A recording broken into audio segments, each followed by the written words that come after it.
Welcome to Experience the People.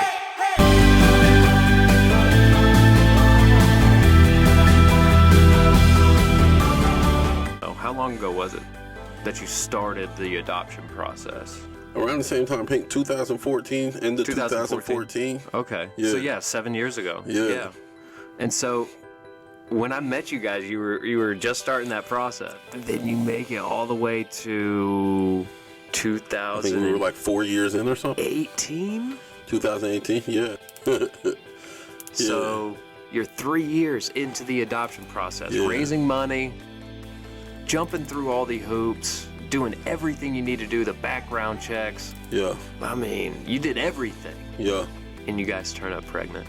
We started trying to have a baby in 2012. And that never stopped. Even when the adoption process started, Never stopped. you never stopped trying to have a kid. No. Because we always knew we wanted a family.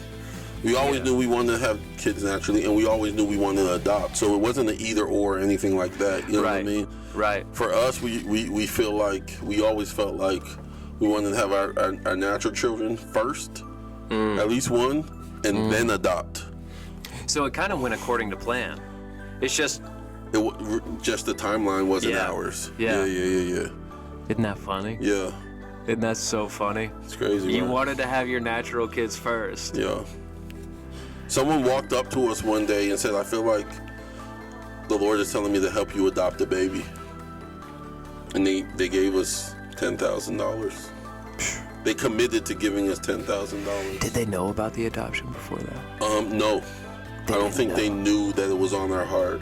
Oh my God. Anyway, we almost turned it down because we're like, are you trying to say we're not going to have a baby of our own?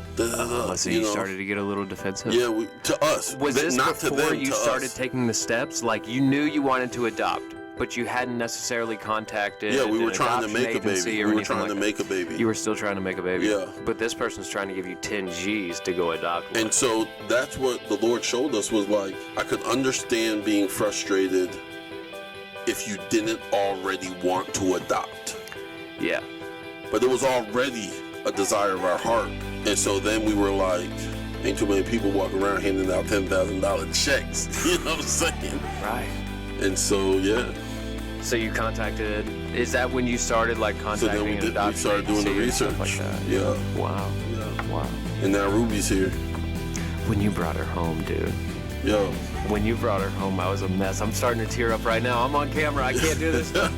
I'm trying to for real, hold it like- together. If you want to see me cry, talk about my kids, man. But when Ruby came home, like I couldn't was different. function.